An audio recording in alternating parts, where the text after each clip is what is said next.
Hello, everyone. Today we're going to talk about flexible scopes as related to testing labs, reference material producers, and PT providers. We're going to explain what a flexible scope actually means, and we're going to give a bunch of examples of how it was actually handled in the past because flexible scopes aren't new. And we're going to go through the new approach on identifying flexibility within scopes. And we're also going to then talk about what to expect before and during an assessment. This is all really an introduction, and everyone's situation is going to be a little bit different. The examples I'm going to use are primarily for testing laboratories, but in general, the concept applies to reference materials producers as well as PT providers. Just the flexibility definitions will be a little bit different. So first we have to look at, what is a fixed scope and what is a flexible scope? And before we even go there, why are we calling this out now? If, as I indicated before, this has existed for a while. And just as you as conformity assessment bodies are assessed by us, we get evaluated by the international community to ISO IEC 17011. And there are specific requirements around flexible scopes and their procedures. And this is why we're having this further definition on how we handle it during the accreditation process. So a fixed scope of accreditation is basically a scope where a conformity assessment body doesn't have any room to make changes to the items test, the parameters tested, the procedures used, or any other aspect of the scope. Whereas a flexible scope, depending on what the flexibility is, you may be able to make some changes to your methodology and still be considered accredited work regarding the method, the item under test, or the analyte or measure and measured. So again, this has been established for a long time. We're going to talk a little bit about what some of the flexible scope possibilities are in testing. And I want to make clear that currently this is for testing labs for 17025, not calibration labs. Those are fixed scopes. This is for reference material producers as well as proficiency test provider accreditation as well. So again, this example is for testing labs. Flexible scope can be established with various degrees of freedom of flexibility. One approach might be the introduction of a new item, material, matrix, or product for an accredited test method. So what you're testing may change, and you would have to, that would be identified on the scope. It might be a generic categories, and you'll see examples of almost all of these in the next few slides. The next possibility is the introduction of a new version of an accredited standard method with no modifications. So if we don't identify the year of a standard method on the scope of accreditation, that is inherent flexibility, and that will be identified. Also, you may have the introduction of a new parameter, component, and analyte to an accredited test method. So if you're testing certain pesticides by LCMS, you may be able to add additional pesticides without putting them on a scope of accreditation. And this all depends on program. Certain programs will not allow that. They must be fixed scopes.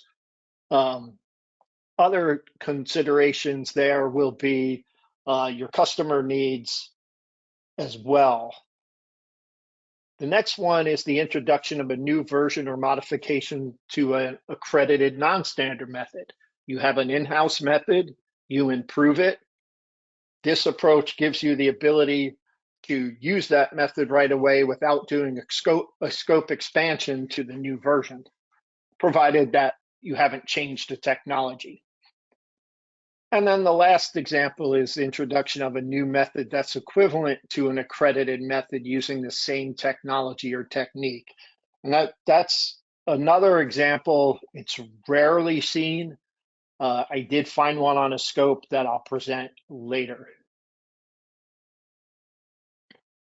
So flexible scopes, while it seems like a new concept because we're talking about it in terms of flexibility and not just as a scope, it's not really a new thing. Flexible scopes were first noted in the Accreditation and Quality Assurance Journal in 2002, and the abstract of the article was the scope of accreditation for testing labs can inhibit, in certain cases, quick response to customer needs. If the scope is too rigid with regard to modification of test methods, the introduction of new ones using the same measurement principles. So in those cases, it was noticed that scopes can be too defined. And this is where flexibility becomes a fine line. Often your customers utilize our database to look you up, see who can do this testing. Well, if you have a flexible scope, there's the potential that you would be missed in that review. So this is something that, moving forward, you'll have to discuss as of tomorrow with your assessor to determine if you want the flexibility that gets identified on your scope, or if you want to lock your scope into a fixed scope. We're not forcing this. You can fix your scope where you have defined products, analyte or parameters, and test method, or you can have a flexible scope based on your current flexibility that may be there. So let's go through some examples now and show what it looks like now as in terms of what those potentials for flexibility are. So this is a cannabis testing lab. And I want to point out, if you look at the column for items, materials, or products tested, we see general categories. Plant material is plant material. We're never going to get down to species there. But marijuana infused products, that's very general. It could be a myriad of products.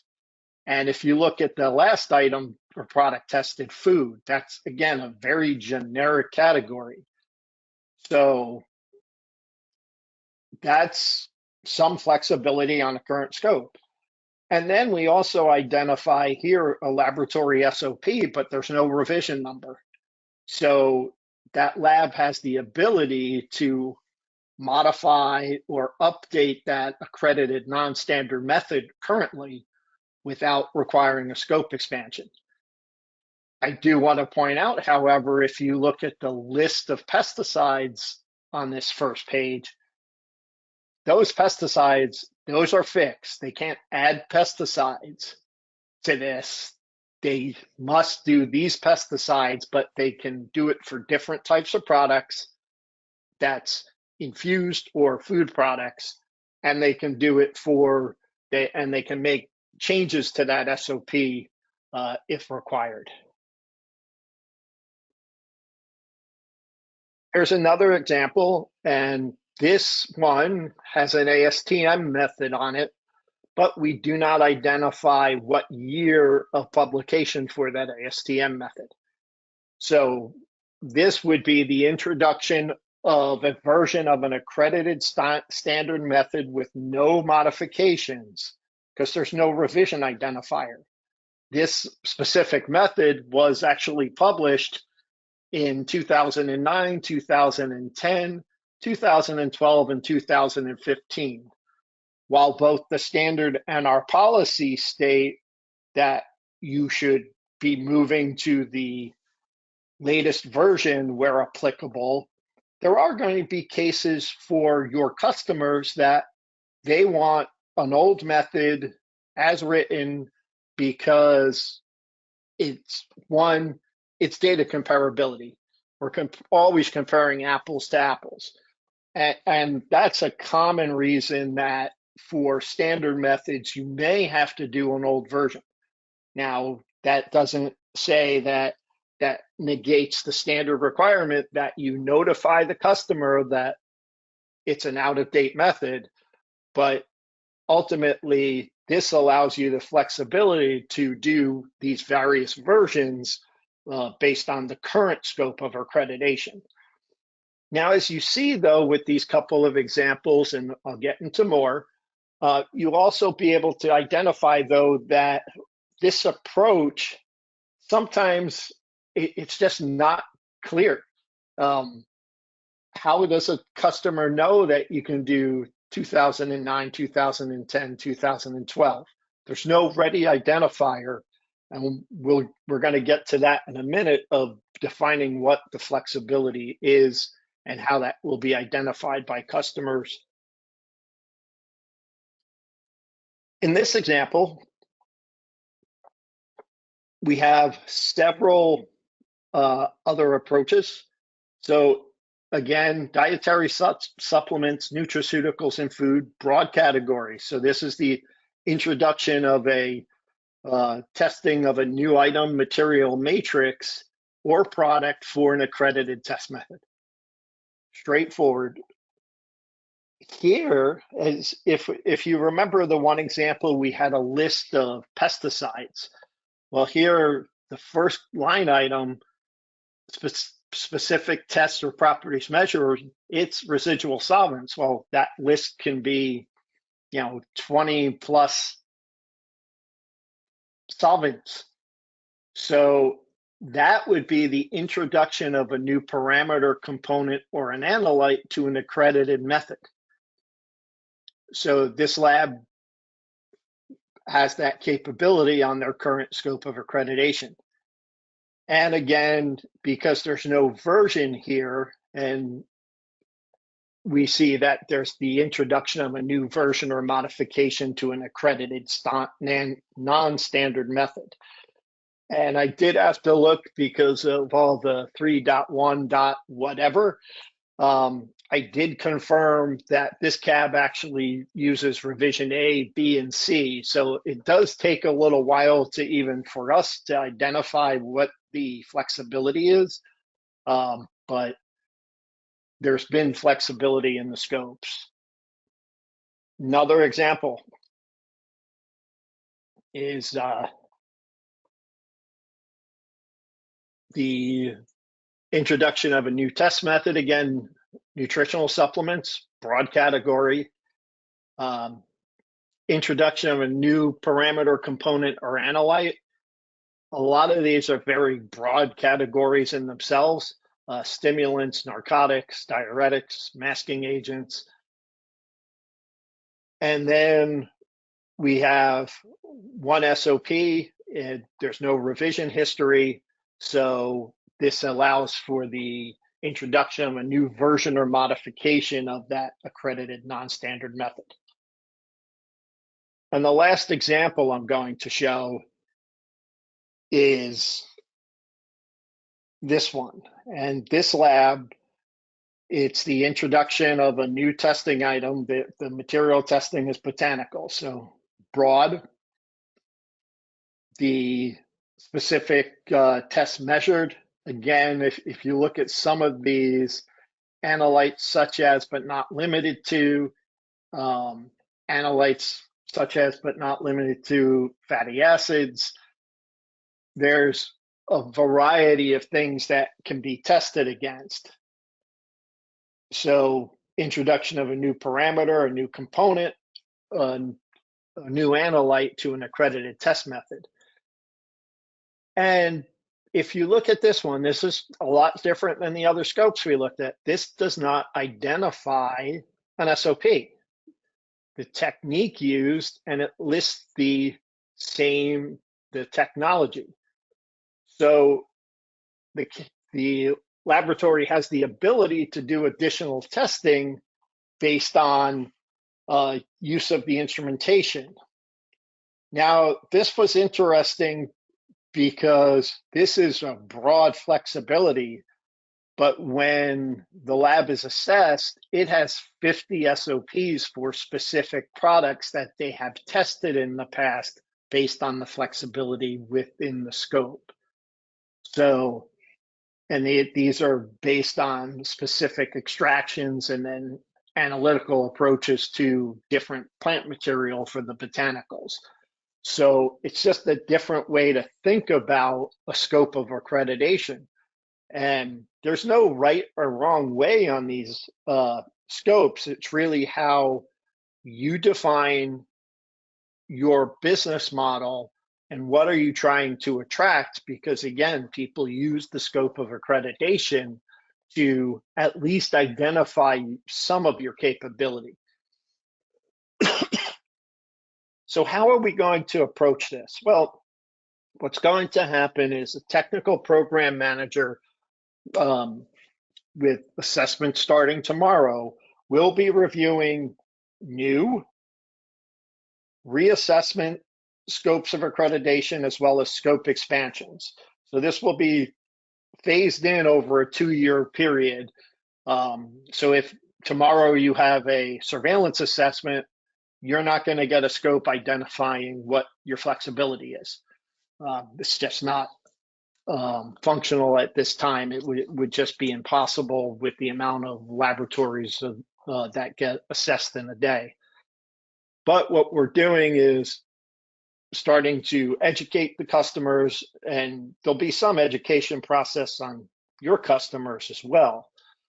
So in that case, how are we going to handle this? Well, we're going to provide to the assessor and the laboratory a new scope of accreditation, a new draft scope that identifies flexibility codes based on what the current inferred flexibility is. And these flexibility codes will be very clear, and I'll actually show you what it will look like at the bottom of a scope. You'll have F1 through F5, and this again is to testing. These would be a little bit different for reference material producers and PT providers. And these are based on those inherent flexibilities that we've been seeing in the scope. I want to be clear that it is really up to you to say, yes, we want that flexibility, or we don't want the flexibility, let's lock down the scope more.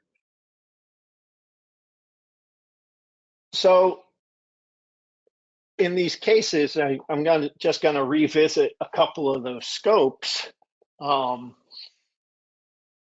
We had those general introduction of a testing item. Here's the marijuana infused products, the food.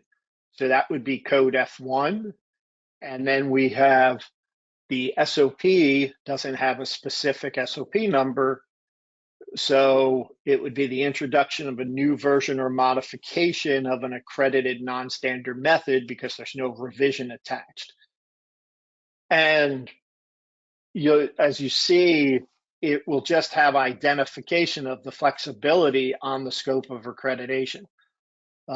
This also correlates with the timing that for testing labs where unless absolutely necessary for program, where we're removing that range or LOD, LOQ, that whole column, because it's a lot different for testing labs. It's very easy to be able to modify, and technically, based on the nature of instrumentation, your LOD and LOQ can be constantly moving a little bit, where this way it's no longer on the scope requiring updates.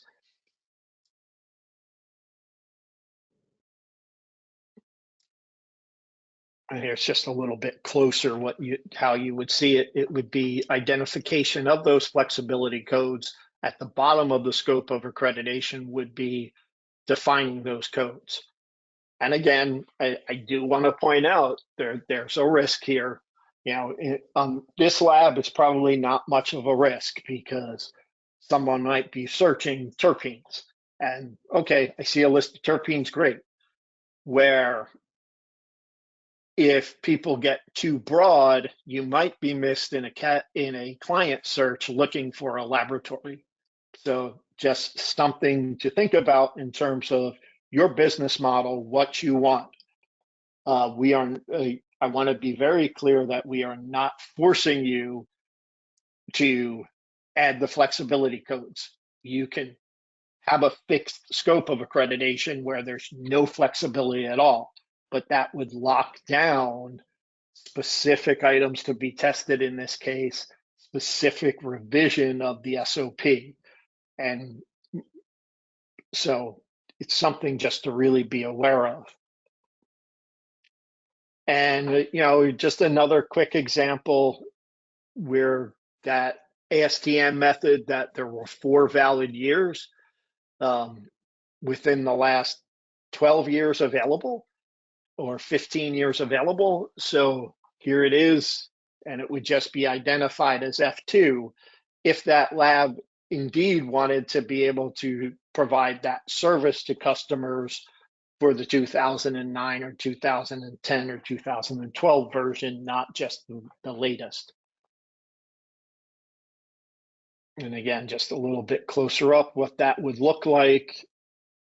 You'd have just that flexibility code F2 down the side, identifying that there's inherent flexibility. And example 3, we had the generic, dietary supplements. So any supplement that came in, it wasn't specific to nutraceuticals or food. Residual solvents, which is the addition of additional parameters. And then we have the SOP without revision history. So this would be F1 for the introduction of a new item, F3 for introduction of a new parameter to an accredited method, and F4 would be, again, the ability to change or modify the accredited non-standard method. And just another close-up, it's just we're trying to make it clear what your flexibility is. Now, what's really important is that this is a communication tool really for the accreditation body. This is something that becomes useful for the assessor to establish what they're assessing during that reassessment cycle or during a scope expansion, how you would handle these things. As I indicated before, the intent is that for reassessments, scope expansions, and if there's a non-assessment related update, technical program manager will draft a scope based on the perceived flexibility in the current scope. The assessor and CAB will have that draft to work on during the assessment. And the assessor will confirm the flexibility. Again, you might say, I don't want flexibility, let's lock it into this. And that gives you that ability to request a fixed scope. And then, same process would occur, but with a technical program manager for a non-assessment related update to the scope. I do want to make it clear that some programs will not allow flexibility. The Department of Defense program, our TNI programs, most of our environmental programs are very scope dependent, and it's fixed scopes of accreditation. These will not have flex codes in it, even though you may see no revision numbers on the scope. We're trying to keep things clean and not cause confusion within the community as well. But if there were a DoD scope and an equivalent 17025 scope, that table would be added with that F2 code. As this develops, there are the way that we're doing this is subject to change. Maybe the codes will change over time, but this is the first pass based on what we perceive as flexibility on the scopes of accreditation.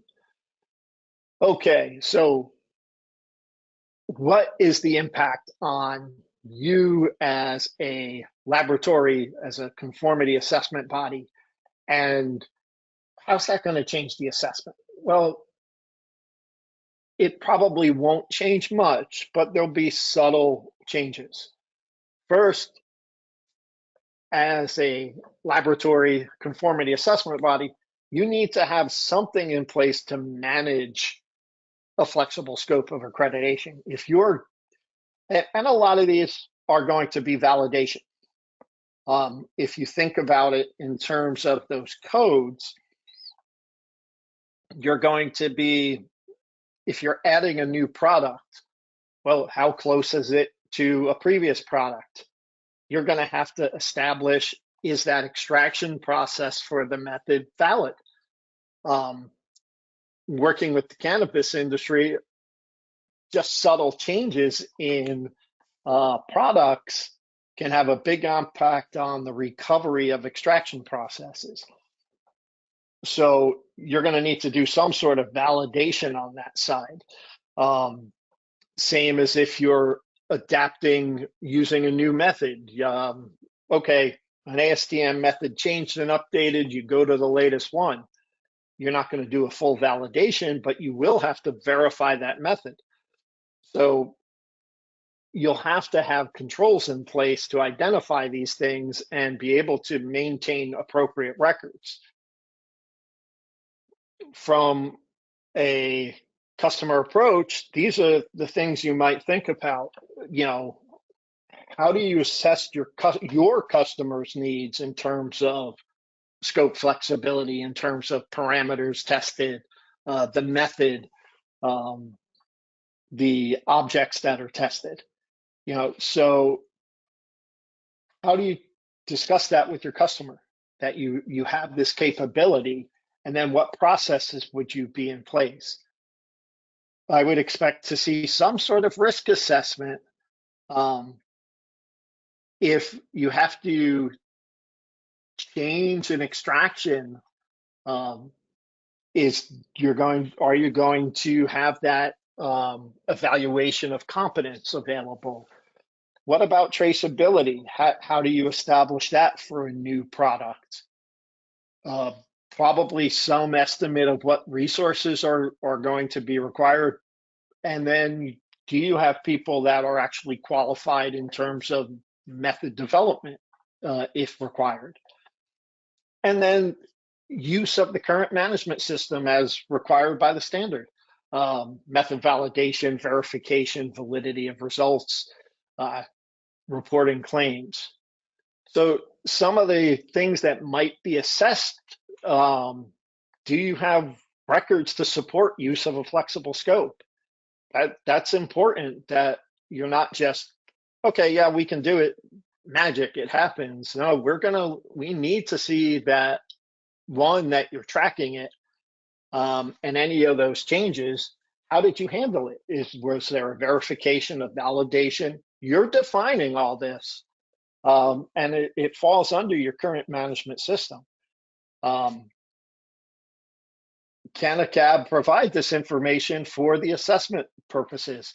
Again, this is where it's important. You'll get assessors ask these questions up front if they see flexibility codes in the future, not the first month probably, because we'll be rapid fire in getting these scopes out.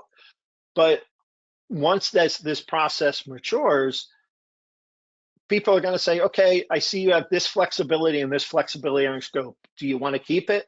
Okay, let's see some examples for the next assessment, what you did in terms of this flexibility. That's what this is about. And it's not to say that these items were not currently assessed already. We're formalizing the process so we can be compliant with our recognition.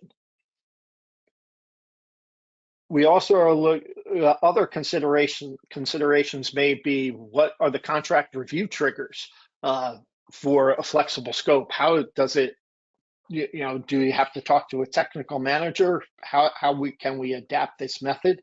And is it possible under the current way the scope is formulated? What information do you give to your customer? Is there a risk or opportunity assessment? These are all potential avenues that the assessor can go down, and not to say that everyone's going to fit every assessment. Some might be more, oh, okay, let me see the validation for this. Let me see how you verified the fitness for intended use. But these are things that the assessors are being trained on to think about when they're asking questions. Personnel competence, method validation and testing, evaluation of facilities and environmental conditions. And this might only be applicable if a new material or product is testing. Is the equipment available and appropriate for the intended use? And this includes both prep equipment that may change if a product changes, and the determinative equipment. Other considerations may be metrological traceabilities. CRMs might be available. If not, how are you going to demonstrate traceability? The evaluation of your validation or verification of the use of flexible scope, that's going to be a big focus. I can guarantee that. A review of the technical records available for the flexibility that is done by the laboratory. Other considerations will include, have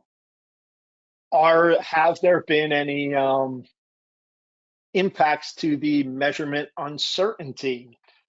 So again, it's something to think about,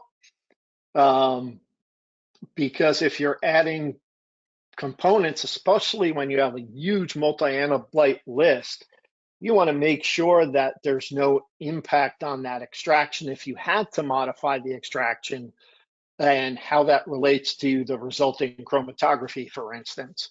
So that might change the impact and have an impact on the uncertainty for each component or each item that you report. And then the reporting, one of the things that you need to be aware of when you're doing your flexibility, sometimes you get a product and you start testing it and you realize that there's changes. Just make sure at the beginning, you may not be able to claim accreditation until you have all those things, the verification, the validation. You may need additional items in place. So just be careful on your reporting mechanism as well. So I know I've given you a lot of information in a short amount of time, but I really wanted to really open this up to questions.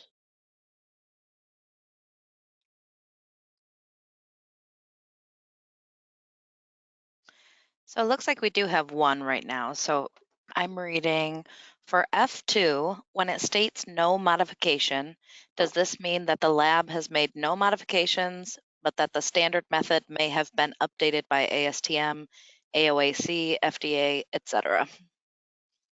Yes. So if F2 would mean that it's an accredited standard method with no modifications, and the method changed by the method author, and you're just going to the new revision. That's all that means. Because if you think about it this way, if you altered a method and modified that, it would now be a non-standard method or outside of the scope of the standard method. Therefore, it would need that verification, and that would be bumped down to F4 in this case.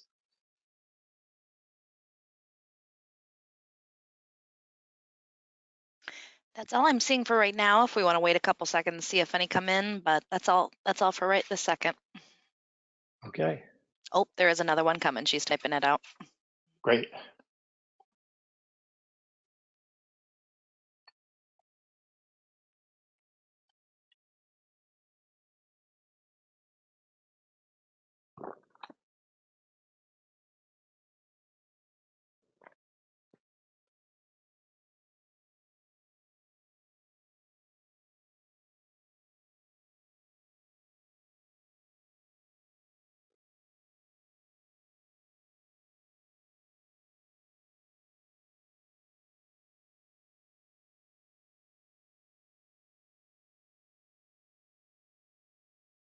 Okay, here is one.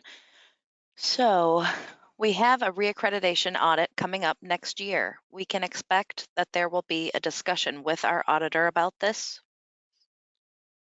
Yes, so what's going to happen is prior to that assessment for reaccreditation, both the assessor and the representative of the laboratory will receive a marked up copy of the scope with those flexibility codes.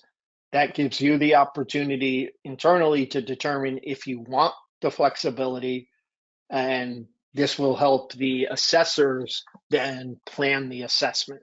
Again, the assessors have been assessing these things all along. This just formalizes the process. Okay, a couple more came in.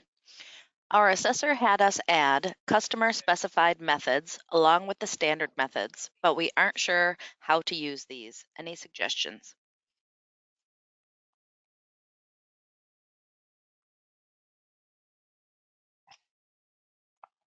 That one, I think that would be an offline discussion, and I'd really have to see the scope of accreditation.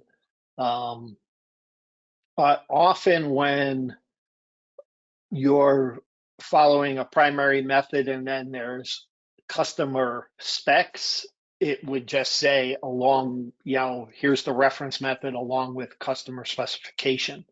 But not knowing your circumstances, your industry, there's a lot of factors that come into play, and I don't want to speak out of turn. So my email will be on the final slide.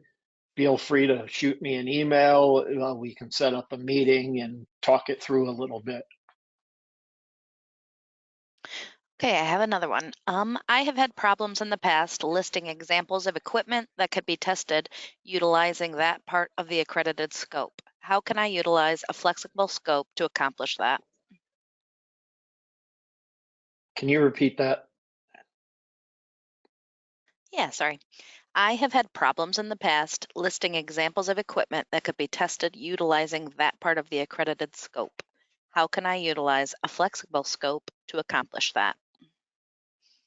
Okay, so if provided this is for testing, um, it would be, it might be going to really high level description of the items under test. Is if there's a generic category um, that you can create. Web searches are really helpful sometimes because they have broad descriptors, and then so that might be one way to determine how you want to identify the items that can be tested and not lock it in too tightly.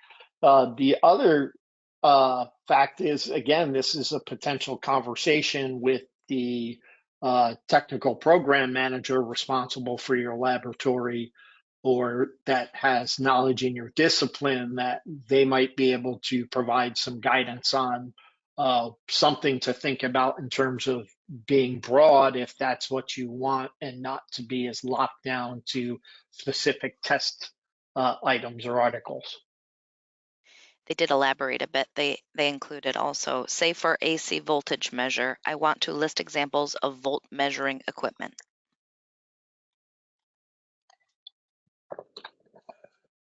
That's not my specialty, so that would have to go to the appropriate technical program manager to provide additional comment. Sorry, I'm an analytical chemist. That is all I'm seeing as far as questions go, Matt. Okay. Well, I hope this gives some understanding, and I'm going to circle back to that last question. This is why we're also giving the opportunity up front for you to get that, in a perfect world, you'll get the scope early. Like I said, the first month will be trial and error, but you'll have that early enough to have that discussion also with your assessor to say, hey, do you think, what do you think about making this broader and how can this be accomplished? They can't help you, but they can provide some sort of guidance without, bridging into that consultancy that's not allowed by 17011 or contract. So I do want to thank everyone for their time. This is, again, a new, just a revision of an old concept, but we're trying to call it out clearer. One, it keeps us compliant with our standards, and it's a lot easier to get to actually plan an assessment.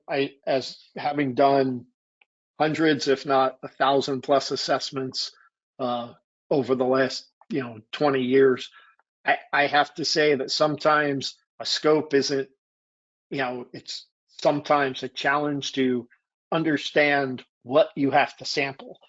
And this will actually give the ability of the assessor to target sampling on where changes are occurring sometimes. And again, I want to be clear that this is related to, you can't say, well, I'm changing the method. Well, it has to be a change of a method to the technology that it's already accredited to. You can't change to a whole new approach. That's not the point of this. This isn't to circumvent scope expansions and assessment to new methods. This is really locked into very specific approaches currently.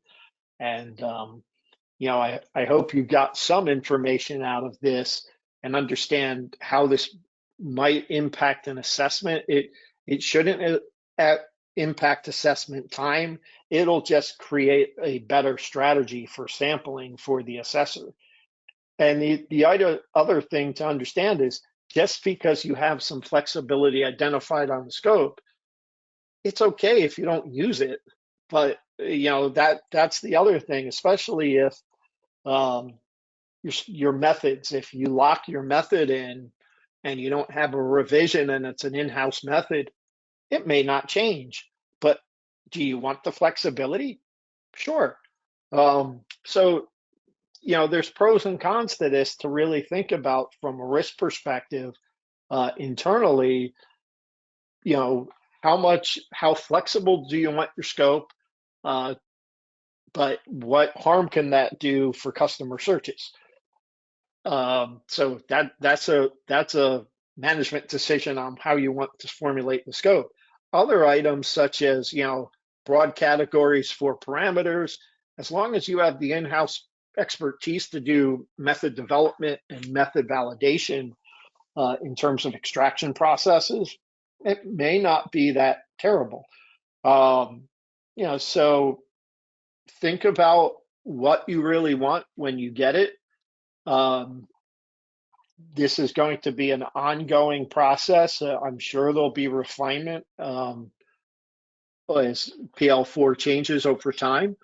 But again, this is more just an awareness of what you do, and it makes it better for the assessor to sample the important things that may be changing in your laboratory. With that being said, thank you for your time.